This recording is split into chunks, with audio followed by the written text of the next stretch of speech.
बोले गोविंद भगवान की जय हो।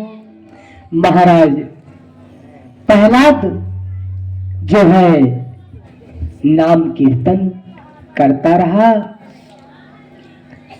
और एक दिन की बात है, हिरण्यकश्यप ने कहा कि प्रहलाद से अपने पुत्र ये बताओ, रोज रोज तुम भगवान अपने भगवान का नाम लेते हो, क्या तुम्हें दर्शन देंगे? बोले हाँ दर्शन देंगे। अच्छा ये बताओ, क्या इस खंभे में तेरा भगवान है? बताओ इस खंभे में है? बोले पिताश्री इस खंभे में नहीं, हर कण कण में भगवान है। कहा कि कण कण में है तो आज ये खंभा नहीं रहेगा। जैसे खंभे को तोड़ने के लिए हिरण्यकश्यप जोर लगाया, वैसे खंभा तड़तड़ा करके टूट गया और उसमें से भगवान प्रकट हो गए। बोलिए वराह भगवान की जय हो। वराह अवतार धारण किए हुए भगवान प्रकट हुए और महाराज वराह देवता का क्रोध बहुत विराट है, इतना तेजवान क्रोध है महाराज कि उसकी कोई व्याख्या ही नहीं है। महाराज कहा शांत हो जाए, देवता गण भी उनको शांत करने के लिए बहुत प्रयत्न कर रहे, नहीं शांत हुए। लेकिन हिरण्यकश्यप को पकड़ा, पकड़ने के बाद कहा तुमने तो वरदान मांगा था, ना तो मैं अस्त्र से मरूंगा ना शस्त्र से, है ना देख ना अस्त्र है ना शस्त्र है। तूने तो मांगा था ना मानव से बनूंगा, ब्रह्मा की बनाए हुए किसी चीज से नहीं मरूंगा। सुन लो देखो, ना मानव हो ना मैं यानव है। तूने कहा था ना दिन में मरूंगा ना रात में मरूंगा, देख लो ना दिन है ना रात है, ये तो संध्या का बेला है। तुमने कहा था ना मैं अंदर मरूंगा ना मैं बाहर मरूंगा, है? देख लो महाराज, तुम ना अंदर हो ना बाहर हो, तुम बीचों बीच में हो। तुमने कहा था ना मैं ऊपर मरूंगा ना मैं नीचे मरूंगा, तो देख लो महाराज, ना तो तुम ऊपर हो ना तो तुम नीचे हो, तुम तो मेरे जंघा पे हो, है? नरसिंह भगवान अपने नाखूनों से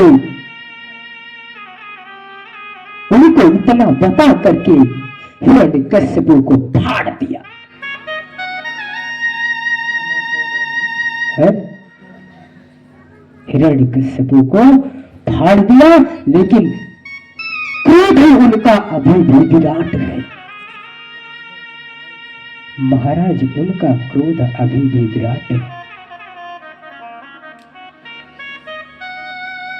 लक्ष्मी जी आई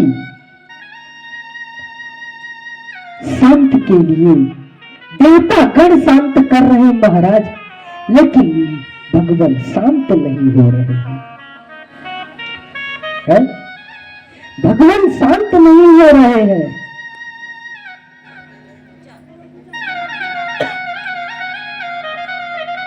और महाराज लक्ष्मी जी ने पुत्र प्रहलाद से कहा कि पुत्र तू जो है अपने भगवान को मना लेगा तो वो शांत हो जाएंगे। प्रहलाद हाथ जोड़ करके तुरंत कहा, भगवान आप शांत हो जाइए। ओम द्यौः शान्तिरन्तरिक्षं शान्ति, पृथ्वी शान्तिरापः शान्तिरोषधयः शान्ति, वनस्पतयः शान्ति, विश्वदेव शान्ति, ब्रह्म शान्ति, सर्वगं शान्ति।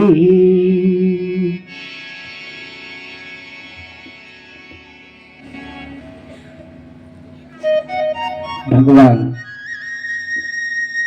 प्रहलाद ने भगवान को शांत करवाया। भगवान शांत हो गए और प्रहलाद को अपने गले से लगा लिया। महाराज प्रहलाद को भगवान गले से अपने लगा लिया।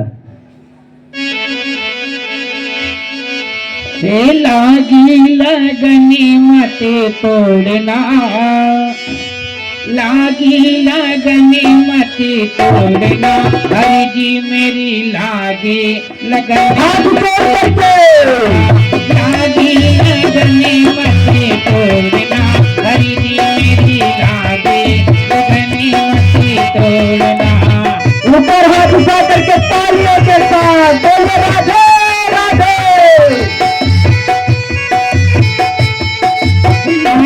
लगनी मती तोड़ना, लागी लगनी मती तोड़ना, हरि जी मेरी लागी लगनी मती तोड़ना।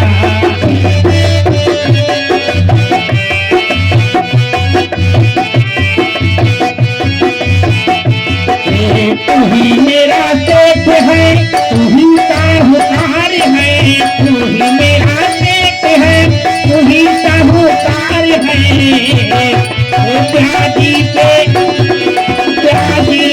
प्याजी मती तोड़ना, हरि जी मेरी लागी लगनी मती तोड़ना, लागी लगनी मती तोड़ना, हरि जी मेरी लागी लगनी मती तोड़ना।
तू ही मेरी बगिया है ओ कन्हैया, तू ही मेरी बगिया है, तू ही मेरा माली, तू ही मेरी बगिया, तू ही मेरी बगिया, तू ही मेरी बगिया है, तू ही मेरा माली।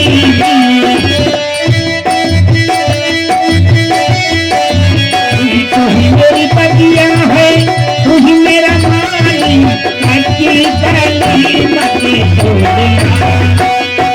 कच्ची कली मत तोड़ना, हरी मेरी लाड़ी लकड़ी मत तोड़ना, कच्ची कली मत तोड़ना, हरी मेरी लाड़ी लकड़ी मत तोड़ना।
बोलिए गोविंद भगवान की जय हो।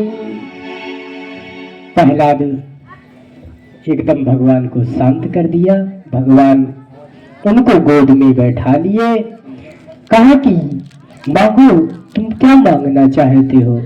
उन प्रहलाद ने कहा मुझे कुछ नहीं चाहिए, बस आपका दर्शन मिल गया, यही बहुत बड़ी बात है भगवान। और समय को देखते हुए थोड़ा विस्तार में राजा बलि की भी कथा जो है हम बोल रहे हैं, आप श्रवण कर लीजिए। राजा बलि जो है